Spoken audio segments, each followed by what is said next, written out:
በብዙዎቻችን ህይወት ውስጥ አጠቃላይ እንደ መልካም ስብዕና የሚቆጠር ነገር ግን የአብዛኞቻችን የኪሳራችን ሁሉ ምንጭ የሆነ ወይም ደግሞ የስኬታችን ሁሉ እንቅፋት የሆነ እጅግ በጣም አደገኛ የሚባል ስነልቦናዊ ወጥመድ አለ።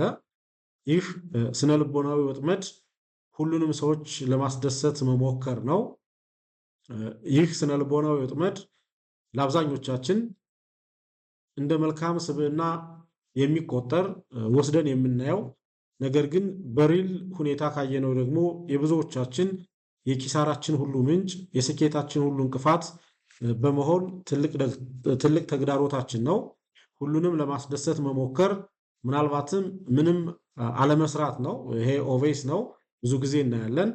ነገር ግን ሁላችንም ይህንን ጉዳይ እንደ መልካም ስብዕና በመቁጠር ሁሉንም ሰዎች ለማስደሰት የመሞከር እጅግ በጣም አደገኛ የሆነ የስነ ልቦና ወጥመድን ኤክሰርሳይዝ ስናደርግ ይስተዋላል። ያ ማለት ብዙዎቻችን ሁሉንም ለማስደሰት ከመሞከራችን የተነሳ አይሆንም ለማለት ስንቸገር ይስተዋላል። ጉዳዩን እንኳን ብናምንበት ጉዳዩ እንኳን ጥሩ እንዳልሆነ እንኳን መረጃው እጃችን ላይ ቢኖር ነገር ግን የሰዎች ፍላጎት ሆኖ ሲመጣ አይሆንም ለማለት እንቸገራለን። ይህንንም ተከትሎ ለራሳችን ስኬት መዋል ያለበትን ጊዜና ገንዘብ ሰዎችን ለማስደሰት በመሞከር ብቻ ለሰዎች አሳልፈን በመስጠት የራሳችንን ስኬት ማረጋገጥ ሳንችል እንቀራለን። የኪሳራችን ሁሉ ምንጭ በመሆን ትልቅ ተጠቃሽ የሚባል ነጥብ ይሆናል። ስለዚህ ሰዎችን ለማስደሰት በመፈለግ ብቻ አይሆንም ማለትን ሳንለማመድ እንቀርና ለራሳችን ስኬት መነሻ ሊሆኑ የሚችሉ ጊዜና ገንዘባችንን ለሰዎች ለማስደሰት በሚል ተልካሻ ስነልቦናዊ ወጥመድ ምክንያት ብቻ አሳልፎ በመስጠት የራሳችን ስኬት እንቅፋት ስንፈጥር የሚስተዋልበት መንገድ እጅግ በጣም ብዙ ነው። ስለሆነም ዛሬ እስከ ቪዲዮ ፍጻሜ ድረስ አብራችሁኝ የምትቆዩ ከሆነ ይህ የብዙዎቻችን የስኬት እንቅፋት የሆነው የሁሉንም ሰዎች ፍላጎት ለማሟላት የመሞከር አደገኛ የሚባል ስነልቦናዊ ወጥመድን በሚገባ በመረዳት ምን አይነት የመፍትሄ ስልቶችን ብንጠቀም ማስወገድና ለግል ህይወታችን ስኬታማነት እንዴት መስራት እንደምንችል አንድ ባንድ ደረጃ በደረጃ እናያለን። ከቪዲዮ ፍጻሜ ድረስ አብራችሁን ቆዩ። ይህ ብርሃን ፋይናንስ ነው። በብርሃን ፋይናንስ የተለያዩ የፋይናንስ የኢንቨስትመንት እና የካፒታል ማርኬት ጉዳዮችን እያነሳን በሰፊው ነው የምንወያየው። ስለሆነም ለቻናሉ አዲስ ከሆናችሁ ቻናሉን ሳብስክራይብ በማድረግ ተጨማሪ የፋይናንስ የኢንቨስትመንት እና የካፒታል ማርኬት ጉዳዮች እንዲደርሷችሁ እንድታደርጉ የአክብሮት ግብዣ ነው። በቀጥታ የማልፈው አንድ ትልቅ የሚባል ጥያቄን ጠይቄ ነው ወደ ዋናው ነጥብ የምገባው። እሱም ምንድነው? የሰዎችን ፍላጎት ለማርካት መሞከር ምን ያህል ዋጋ ያስከፍላል? እንደው ስንቶቻችን ተምነነው እናውቃለን? በዋጋ የሰዎችን ፍላጎት ለማርካት መሞከር ምን ያክል ዋጋ እንደሚያስከፍለን በዋጋ አስልታችሁታል ወይ? ኳንቲፋይ አድርጋችሁታል ወይ? ምናልባት እሱን ኮሜንት ሴክሽን ላይ ብታጋሩ ደስ ይለኛል። ቀጥታ ማልፈው ወደ ዋናው ነጥብ ነው። የሰዎችን ፍላጎት ለማርካት መሞከር ማለት አንድ ግለሰብ አንድ የሆነ ሰው የራሱን ፍላጎት ስሜትና የፋይናንስ ጥቅም ችላ በማለት የሌሎችን ተልካሻ የሚባል አድናቆት ለማግኘት ፍቃድ ለማግኘት የሚኳትንበት አጠቃላይ ስነልቦናዊ ባህሪ ነው። ስለዚህ እዚህ ላይ የምንረዳው የራሳችንን ፍላጎት ስሜትና ጥቅም አጠቃላይ ችላ በማለት የሌሎችን አድናቆት ለማግኘት በማሰብ ፍቃድ ለመሙላት በማሰብ የምንኳትንበት እንድንኳትን የሚያደርገን እጅግ በጣም አደገኛ የሚባል ስነልቦናዊ ባህሪ መሆኑን መረዳት እጅግ በጣም ጠቃሚ ነው። ይህ ባህሪ በመጀመሪያ ሲታይ እንዳልኳችሁ ትህትና ወይም ደግሞ ደግነት ይመስላል። ብዙዎቻችን እንደዛ ነው የምናስበው። ብዙዎቻችን አንደርስታንድ የምናደርገው የሁሉንም ሰዎች ፍላጎት ለመሙላት መሞከር የትህትና ወይም ደግሞ የደግነት መገለጫ መንገድ አድርገንም እናስበዋለን። ይሁን እንጂ በጥልቅ ስንመረምረው ግን እንደ አይነት ስነልቦናዊ ወጥመድ አጠቃላይ የራስን የኢኮኖሚ ነፃነት አሳልፎ መስጠት መሆኑን መረዳት እጅግ በጣም ጠቃሚ ነው። ሲምፕሊ ትህትና ወይም ደግሞ ደግነት በሚመስል ተልካሻ ምክንያት የራሳችንን የኢኮኖሚ ጥቅም የራሳችንን የኢኮኖሚ ስሜትና ፍላጎት ለሌሎች ሰዎች አሳልፎ የመስጠት እጅግ በጣም አደገኛ የሆነ ስነልቦናዊ ባህሪ መሆኑን በሚገባ ጠለቅ ባለ መልኩ በመመርመር ተገቢ የሚሆን የመፍትሄ ስልቶችን ማበጀትና መስጠት እጅግ በጣም ጠቃሚ ነው። ካልሆነ ግን እንዳልኳችሁ የብዙዎቻችን የስኬት እንቅፋት የችግሮቻችን ሁሉ ምንጭ ሆኖ የሚቀጥልበት እድል ይኖራል ማለት ነው። ሰው ሁሉንም ለማስደሰት በመሞከር ሂደት ውስጥ ስኬታማ የሚባል ጥሩ የሆነ የገንዘብ የነፃነት ደረጃ ላይ እደርሳለሁ ብሎ ማሰብ እጅግ በጣም ሞኝነት ነው። የመፍትሄ ስልቶችን በማሰብ መፍትሄዎችን መውሰድና ከእንዲህ አይነት እጅግ በጣም አደገኛ ከሆነ ስነልቦናዊ ወጥመድ ራሳችንን ማላቀቅ እጅግ ጠቃሚ ነው። በፋይናንስ ቋንቋ ይህንን ሁኔታ እንግዲህ ኦፖርቹኒቲ ኮስት እንለዋለን። ሰዎችን ለማስደሰት ተብሎ የሚከፈል ዋጋ ምናልባትም ኦፖርቹኒቲ ኮስት አለው። ይህም የእድል ዋጋ ብለን ነው የምንጠራው። ለምሳሌ አንድ ዘመዳችን ብድር ሊጠይቀን ይችላል። ብድሩን እምቢ ማለት እንዳልኳችሁ ቢከብደን ወይም ደግሞ የጠየቀንን ጥያቄ እሺ ማለት ትህትናና ደህና ሰውነት መስሎ በመታየቱ ብቻ ብድሩን ለዚህ ዘመዳችን ብንሰጠው ምናልባትም ያጣነው ለምሳሌ ይህ ሰው ይህን ብር በወቅቱ ባይመልስልን ያጣነው የሰጠነውን ብር ብቻ ሳይሆን ይህ የሰጠነው ብር ኢንቨስት ተደርጎ ቢሆን በኢንቨስትመንት ልናገኝ የምንችለውንም ጥቅም ጭምር መሆኑን ማሰብ የግድ ይለናል። ስለዚህ ያ ገንዘብ አክሲዮን ገዝተንበት ቢሆን በአክሲዮን ገበያ ውስጥ የሚገኝ የትርፍ ክፍፍልና አጠቃላይ የአክሲዮን የገበያ ዋጋ ጭማሪን ጭምር በዚህ ሁኔታ ያጣን መሆኑን በመረዳት ሁላችንም ከእንዲህ አይነት እጅግ በጣም አደገኛ ከሆነ የስነልቦና ወጥመድ ራሳችንን ማላቀቅ እና ለራሳችን የፋይናንስ ስኬት ተግቶ መስራት እጅግ በጣም ጠቃሚ መሆኑን መረዳት ያስፈልጋል። አሁን ላይ እንደሚታወቀው በሀገራችን ኢትዮጵያ ማህበራዊ ትስስራችን እጅግ በጣም ጠንካራና ደስ የሚያሰኝ ነው። ማህበራዊ ትስስራችን ጥሩ ነው። ስለሆነም ብዙ ሰዎች ይህንን ጉዳይ ኤክሰርሳይዝ ማድረግ ደግሞ እንዲቸገሩ በምክንያትነት የሚጠቀስ ነው።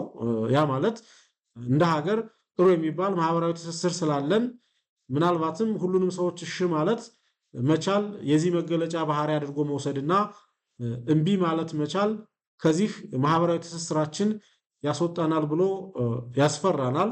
ቤዚክ ምክንያቱ ምናልባት በዚህ እንዲቆይ ሊያደርገን የሚችል ይሄ ሊሆን እንደሚችል አንደርስታንድ አደርጋለሁ። ስለሆነም ብዙ ሰዎች ምን ይሻለኛል በሚል ስጋት ብቻ አቅማቸው የማይፈቅደውን ምናልባትም ድግሶችም ጭምር ይደግሳሉ ወይም ደግሞ ለሰው ብለው ዕዳ ውስጥም ጭምር የሚገቡበት ሁኔታ ይኖራል።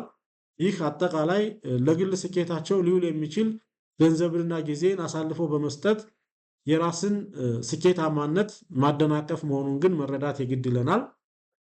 ስለዚህ ሁሉንም ሰዎች ለማስደሰት ከመሞከር ይልቅ ራሽናል በሆነ መልኩ የሰዎችን ጥያቄ ሁልጊዜ አይሆንም ለማለት ከመቸገር ወጥተን ምክንያታዊ በሆነ መልኩ አርጊው በማድረግ ጊዜያችንና ገንዘባችንን ለራሳችን የፋይናንስ ጥቅም ለራሳችን ጥሩ የሚባል የገንዘብ የነፃነት ጉዞ መጠቀምና መዋል እጅግ በጣም ጠቃሚ መሆኑን መረዳት ያስፈልጋል።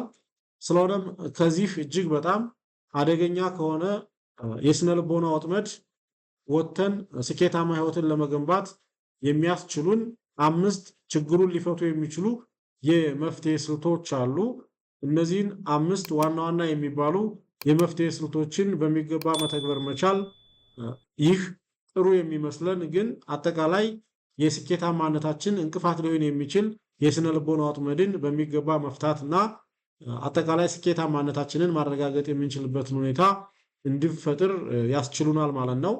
ስለዚህ እነዚህን 5 የዚህ ችግር መፍቻ ስልቶችን በሚገባ መተግበር እጅግ በጣም ጠቃሚ መሆኑን በመረዳት ሁላችንም ወደ ግል ህይወታችን በመውሰድ ምናልባትም የራሳችን ስኬት ማረጋገጥ የምንችልበትን ሁኔታ መፍጠር ያስፈልጋል። አንደኛውና የመጀመሪያው የፋይናንስ ድንበር ማበጀት መቻል ነው።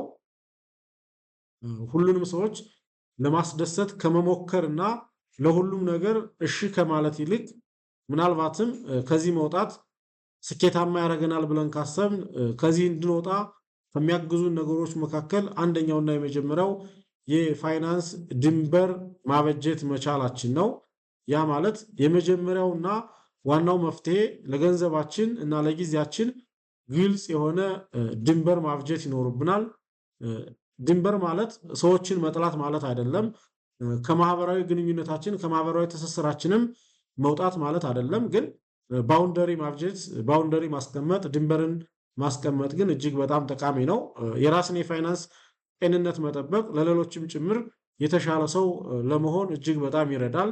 እኛ ጤናማ የፋይናንስ እንቅስቃሴ ሲኖረን ምናልባትም ለተቸገሩ ወዳጅ ዘመዶቻችን እና ቤተሰቦቻችን ማገዝ የምንችልበትንም ሁኔታ እንፈጥራለን። ስለዚህ ጥሩ የሚባል የፋይናንስ ድንበርን ማስቀመጥ መቻል ማህበራዊ ትስስራችንን መበጠስ ወይም ደግሞ ጥላቻን መያዝ አድርገን ማሰብ የለብንም።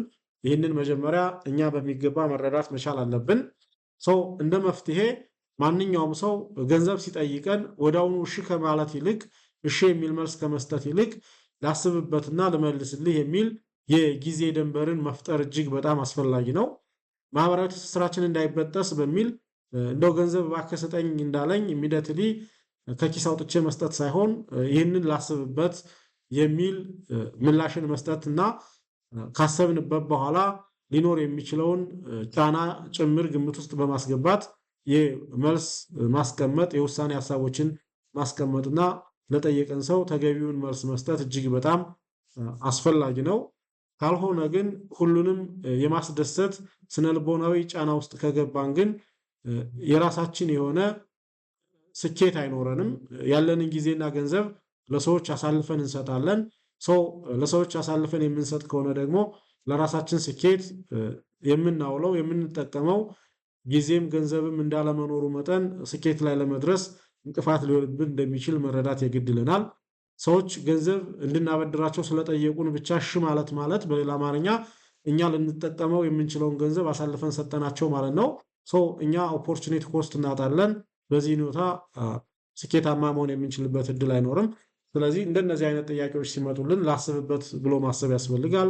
ለምሳሌ አንድ ሰው ሲበደር ዋስ ሆነኝ ሊል ይችላል። ማህበራዊ ትስስሬን መበጠስ ነው በሚል ሂሳብ ብቻ ባልተጠና ሁኔታ ዋስ በመሆናችን ሊያጋጥመን የሚችለውን ነገር በሚገባ ሳንረዳ ባልተረዳንበት ሁኔታ እሺ ማለት ይዞብን የሚመጣው ኢኮኖሚያዊ ቀውስ እና ማህበራዊ ቀውስም ጭምር ቀላል የሚባል እንዳለመሆኑ መጠን ከእንደነዚህ አይነት ስነልቦናዊ ጫና ስነልቦናዊ ባህሪያት የግድ ራሳችንን ማላቀቅ ተገቢ ነው። ስለዚህ የገንዘብ ድንበር ማብጀት የፋይናንስ ድንበርን ማበጀት ምናልባትም ለሁሉም ሰው ለማስደሰት ከመሞከር ይልቅ ምክንያታዊ እንድንሆን ያግዘናል። ይህ አንደኛው መፍትሄ ነው። ሁለተኛው አይሆንም ጥበብን መልመድ ያስፈልጋል። ዛርት ኦፍ ሴይንግ ኖ የሚባለው ማለት ነው። ዛርት ኦፍ ሴይንግ ኖ በጣም ኢምፖርታንት ጉዳይ ነው። አይሆንም የሚለው ቃል ለፋይናንስ ነፃነት ትልቁ መሳሪያ ነው። ሁሉም ላይ ስትጋበዙ ሁሉም ላይ የእናንተ ጊዜና ገንዘብ ተፈላጊ ሆኖ ሲገኝ አይሆንም ማለትን ካልለመዳችሁ በቀር ያላችሁን ጊዜና ገንዘብ በዋዛና በፈዛዛ የሚጨርሱበት ሁኔታ እንዲፈጠር ያደርጋል። ስለዚህ ዛርት ኦፍ ሴይንግ ኖ አይሆንም የሚለው ቃል ለፋይናንስ የነፃነት ጉዟችን እጅግ በጣም ትልቅ የሚባል መሳሪያ ነው።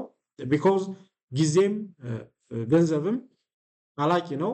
ስለዚህ አላቂ እንደመሆኑ መጠን ኤፊሽንትሊ ለመጠቀም የግድ አይሆንም የሚል ይህንን ትልቅ የሆነ የገንዘብ አጠቃቀም መሳሪያን ካላካተትንበት በቀር አብረን ካልተጠቀምነው በቀር ባለን ገንዘብ ምናልባትም አይሆንም ሳንልበት ሰዎች እንዲደሰቱ ብቻ በመፈለግ ሰዎች ያቀረቡልንን ምናልባትም የጊዜና የገንዘብ ጥያቄ ሁሉ የምንመልስ ከሆነ ለራሳችን ስኬት ሊውል የሚችል ጊዜም ገንዘብም ሳይኖረን ይቀርና ጥሩ የሚባል የህይወት ስኬት ላይ ሳንደርስ እንቀራለን።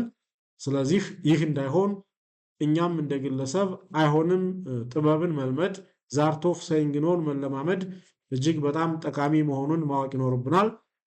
እንግዲህ ብዙዎቻችን አይሆንም ብለን ስናስብ ምናልባትም መሽቶ ማይነጋ ሁሉ ይመስለናል። ማህበራዊ ትስስራችን ይበጠሳል ብለን ስለምንፈራ ሰዎች እስከ መጨረሻው ይቀየሙናል ብለን እናስባለን። ነገር ግን እውነታው ይህ አይደለም። ምናልባትም ለሰዎች ምክንያታዊ በሆነ መልኩ አይሆንም ያልንበትን በሚገባ ማስረዳት መቻል ነው። ለምሳሌ የፋይናንስ ድንበር ካበጀውኝ እና በዚህ ወቅት ምንም አይነት ከበጀት ውጪ የሆነ ብር ከሌለኝ እና ብድር ቢጠይቀኝ አይሆንም ማለት አለብኝ። ቢኮዝ በበጀት ነው የምመራው። ለብድር የሚውል ለአንተ ልሰጥ የሚችል ከበጀት ውጪ የሆነ ባላንስ ስለሌለኝ የትኛውንም አይነት እቅዴን ግን አዛብቼ ለአንተ ልሰጥህ ስለማልችል ይቅርታ ብሎ ዛርት ኦፍ ሴይንግ ኖ የሚለውን ኤክሰርሳይዝ ማድረግ መቻል እንዳልኳችሁ ይህ የስኬታችን እንቅፋት ሊሆን የሚችልን ጉዳይ እንድናስወግድ እና ወደ ስኬት ማማ እንድንመጣ ሊያግዘን የሚችል ሌላኛው የመፍትሄ ስልት ነው። ይህንን መልመድ መቻል አለብን። ሰበብ መደርደር የለብንም። አይሆንም ለማለት ነገ ዛሬ ማለት የለብንም። ራሽናል የሆነ ምክንያት ካለን አይሆንም ማለትን በሚገባ ግልጽ በሆነ በሚረዳው መልኩ ማስረዳት ይኖርብናል። በአሁኑ ሰዓት ይህንን ለማድረግ አጠቃላይ የፋይናንስ እቅዴ አይፈቅድም። ለምሳሌ 10 ሺህ ብር የሚያገኝ ሰው 5 ሺህ ብሩን ለመሰረታዊ ወጪ፣ 2 ሺህ ብሩን ለኢንቨስትመንት፣ ሌላ 3 ሺህ ብሩን ደግሞ ለዕዳ ክፍያ የሚያውለው ቢሆን በበጀቱ በዚህ ሂደት ውስጥ 5 ሺህ ብር የሚጠይቅ ሌላ ሰው ቢመጣ ጭራሽ ሊሰጠው የሚችልበት ሁኔታ የለም። ቢኮዝ ሁሉም ገቢው በበጀት እየተመራ ነው።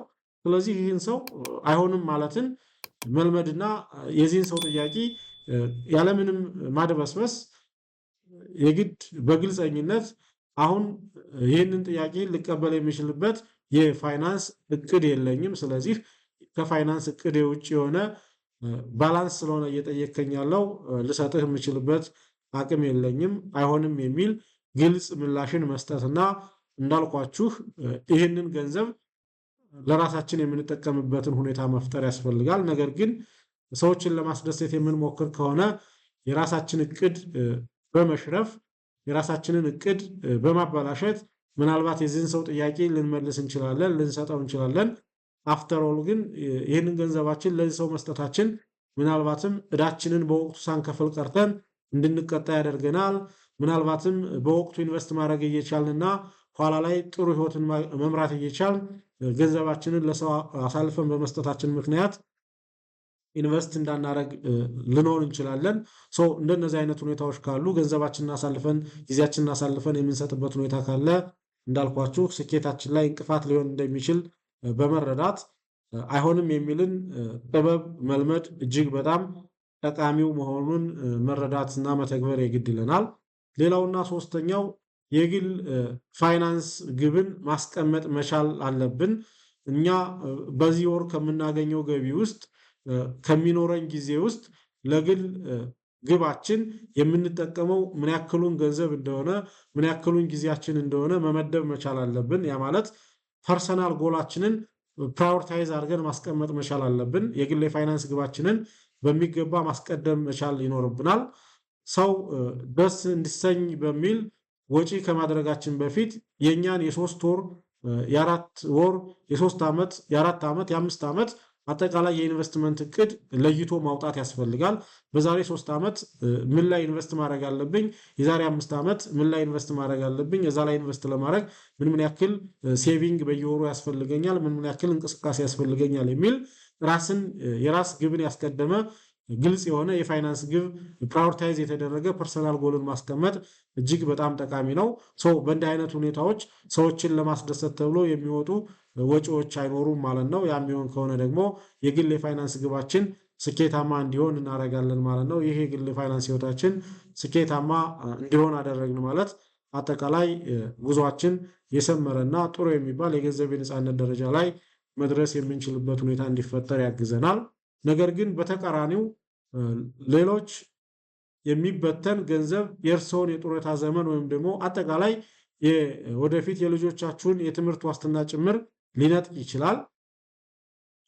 የራሳችንን ግብ የራሳችንን ጎል ፕራዮሪታይዝ የማናረግ ከሆነና ሰዎችን ለማስደሰት በሚል የምንበትነው ገንዘብ ካለ ግን አጠቃላይ የጡረታ ዘመናችን ማበላሸት ቢኮዝ ኢንቨስት እንዳናረግ ያግደናል።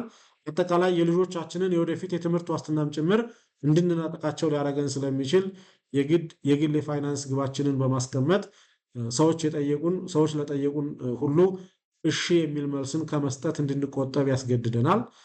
የግል የፋይናንስ ግባችንን ፕራዮሪታይዝ አድርጎ ማስቀመጥ መቻል ሌላኛው ከዚህ ስነ ልቦናዊ ወጥመድ ራሳችንን እንድናላቅቅ በር የሚሰጠን መፍትሄ የሚሆን ጉዳይ መሆኑን ማወቅ ጠቃሚ ነው። በየወሩ ለኢንቨስትመንት የሚሆን የተወሰነ ገንዘብ ቀድመን ሴት ካደረግን ስለዚህ ለሰዎች እሺ ከማለት ይልቅ ሰዎች እንዲደሰቱ ከመሞከር ይልቅ ይህንን የኢንቨስትመንት ፕራዮሪታይዜሽናችንን እቅዳችንን እንዲተገበር የምንተጋበት ሁኔታ እንዲፈጠር ስለሚያግዘን አጠቃላይ የግል የፋይናንስ ግባችንን ማስቀደም መቻል ሌላኛው የመፍትሄ ስልት ነው። አራተኛውና ሌላኛው ሰው ምን ይለኛል ማለትን ማስወገድ መቻል አለብን። አጠቃላይ ከዚህ መውጣት መቻል አለብን። ብዙዎቻችን የምንኖረው ለሌሎች ሰዎች እስከሚመስል ድረስ እንንቀሳቀሳለን። ያ ማለት ሰዎች እርዳታችንን ጠይቀው የሆነ ነገር ከኛ ፈልገው ጊዜያችንን ገንዘባችንን ፈልገው ሲጠይቁን እኛ ለነሱ አይሆንም አልን ማለት ሰዎች እኛን እንዴት ሊረዱን ይችላሉ ብሎ ያስጨንቀናል። ሰዎች ውድ የሚባል ሆቴል ላይ አብረን እንድንዝናና ጥያቄ ሲያቀርቡልን ከዚህ ለመዝናናት የፋይናንስ አቅሙ የለኝም፣ የበጀት ዝግጅቱ የለኝም፣ ለዚህ የሚውል የበጀት እቅድ ያላወጣውም ብለን መልስ መስጠት እነሱ እኛን እንዴት ሊረዱን እንደሚችል ያስጨንቀናል። ያ ማለት ብዙዎቻችን የምንኖረው ለሰዎች እንጂ ለራሳችን እስከማይመስለን ድረስ እንኖራለን። ነገር ግን እንግዲህ በሀገረኛ አባባሉም ጭምር ሰው የሚኖረው እንደራሱ እንጂ እንደ ጎረቤቱ አይደለም ይባላል። ስለዚህ ለሰዎች የምንኖር እስከሚመስለን ድረስ ከመኖር ወጥተን ለራሳችን እየኖርን መሆኑን በግልጽ መረዳትና አጠቃላይ ሰው ምን ይለኛል በሚል ብቻ እሺ የሚልን መጥፎ የሚባል ስነልቦናዊ ወጥመድን መዋጋትና ማስወገድ እጅግ በጣም ጠቃሚ መሆኑን መረዳት ይኖርብናል። ይሁን እንጂ እነዚያ ሰዎች የእርስዎን የባንክ ዕዳ አይከፍሉም። እንዳልኳችሁ እናንተ ዕዳ ያለባችሁና ዕዳ እየከፈላችሁ እነሱ ዕዳ ሳይኖርባቸውና ዕዳ ሳይከፍሉ እነሱ ሊዝናኑ ይችላሉ። እናንተን እንድትዝናኑ ሲጋብዟችሁ እናንተ ኢሚዲየትሊ አክሴፕት ከማድረግ ይልቅ አይ እኔ እንደዚህ ስለሆነ ዕዳ ከፍላለሁ ከዛ የተረፈ ገንዘብ ስለሌለኝ ከእናንተ ጋር ልዝናና የሚችልበት ስታንድ ላይ አይደለሁም ብለን መልስ መስጠት እጅግ በጣም ጠቃሚ ነው። ነገር ግን ለነሱ እንኖር ይመስል እነሱን ደስ እንዲሰኙ በሚል ብቻ የነሱን ኦፈር መቀበል እኛን ከስኬት ሊከለክለን የሚችል ከስኬታችን ሊያስወግደን የሚችል ሊያወጣን የሚችል ትልቅ የሆነ ስነልቦናዊ ወጥመድ መሆኑን መረዳት ያስፈልገናል። ስለዚህ በየቀኑ የምናደርገውን ወጪ ከማህበራዊ ሚዲያ አድናቆት ጋር ሳይሆን ከግል የሀብት መጠናችን ጋር ማነጻጸር እጅግ በጣም አስፈላጊ ነው። ሰዎች ጥሩ እንዲሉን ብራንድ የሚባልን ልብስ ገዝተን ፎቶ ተነስተን ፌስቡክ እና ቲክቶክ ላይ ለቀን በማህበራዊ ሚዲያ ምናልባትም አድናቆትን ከመሰብሰብ ባለፈ ከራሳችን ነባራዊ የኢኮኖሚ አቅም ጋር ራሳችንን ማነጻጸርና በዛ ልክ ጥሩ የሚባል ስኬታማ የሆነ ህይወትን መምራት መቻል ሌላኛው የሚመከር ጉዳይ ነው። ስለዚህ እንደ ጎረቤታችን ሳይሆን እንደ ራሳችን ለመኖር መሞከር ሌላኛው የመፍትሄ ስልት መሆኑን መረዳት የግድ ይለናል። አምስተኛውና የመጨረሻው የጊዜ ኦዲት ማድረግ መቻል አለብን። እንግዲህ ይህንን ሁሉንም ሰዎች ለማስደሰት የመሞከር ስነልቦናዊ ጫና ውስጥ እንዳንገባ አጠቃላይ የጊዜ ኦዲት ማድረግ መቻል አለብን። እንዝናና ሲሉን የምናባክነው ብር ብቻ ሳይሆን ጊዜም ጭምር እንደሆነ መረዳት ያስፈልጋል። ስለዚህ በጀት የምናደርገው ያለንን የፋይናንስ ሪሶርስ ብቻ ሳይሆን ጊዜ ሁሉ ሰዓታችንም ጭምር ሁሉ መሆኑን በመረዳት እያንዳንዱን ጊዜያችንን የዛሬ ወር ምንድነው የምሰራው፣ የዛሬ ዓመት ምንድነው የምሰራው፣ የዛሬ 2 ዓመት ምንድነው የምሰራው በሚል ፕራዮሪታይዝ በማድረግ ጊዜያችንን ጭምር በጀት በማድረግ አጠቃላይ የጊዜ ኦዲት በማድረግ ምናልባትም ሰዎችን ለማስደሰት ብቻ በሚል ሊባክን የሚችልን ጊዜ ከብክነት መታደግና ስኬታማ ህይወትን መምራት የምንችልበት ሁኔታ መፍጠር እንችላለን። ካለያ ግን ሰዎችን ለማስደሰት በሚል ጊዜያችንን ጥሩ ነገር ሰርተን ውጤት ልናመጣ የምንችልበትን ጊዜ ማባከን ሌላኛው ምናልባትም የስኬት እንቅፋት ሊሆንብን የሚችል ጉዳይ መሆኑን መረዳት ያስፈልጋል።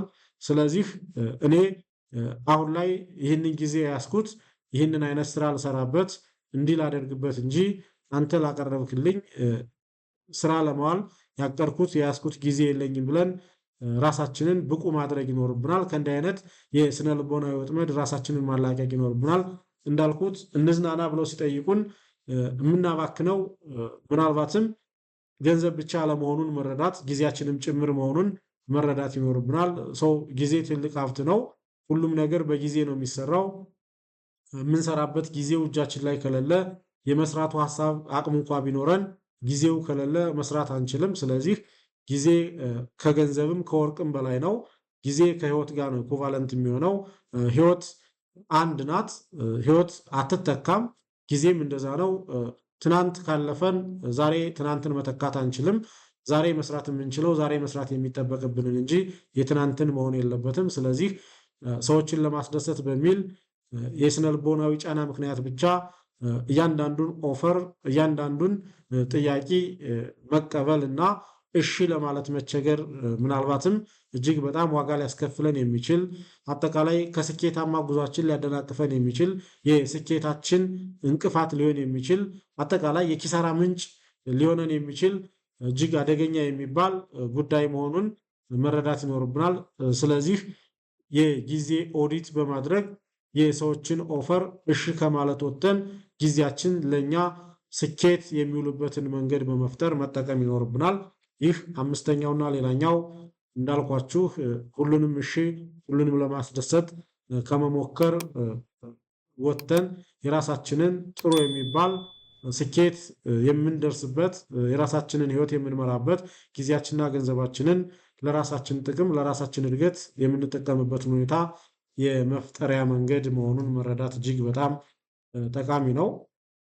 ስለዚህ ሁላችንም ሁሉንም ሰው ለማስደሰት መሞከር አጠቃላይ የስኬታማነታችን እንቅፋት መሆኑን በመረዳት ይህንን መጥፎ የሚባል የስነ ልቦናዊ ወጥመድ በሚገባ በመረዳት እነዚህን 5 ወሳኝ የሚባሉ የስነ ልቦናዊ ወጥመድ መፍቻ መንገዶችን አንድ ባንድ በመከተል ከእንዲህ አይነት ስነ ልቦናዊ ወጥመድ ራሳችንን በማላቀቅ ስኬታማ የህይወት ጉዞ መጀመርና የምንናፍቀው የምንሻው ከፍተኛ የሚባል የገንዘብ የነፃነት ደረጃ ላይ መድረስና ህይወታችንን ደስተኛ ማድረግ የግድ ይለናል። ስለዚህ ሁላችንም አንድ ባንድ እነዚህን 5 እጅግ በጣም ሳይንቲፊክ የሆኑ የመፍትሄ ስልቶችን በመተግበር ያለንን ጊዜና ገንዘብ ለራሳችን ስኬት ጥቅም የምናውልበትን ሁኔታ መፍጠር ለነገ የሚባል ጉዳይ አይደለም።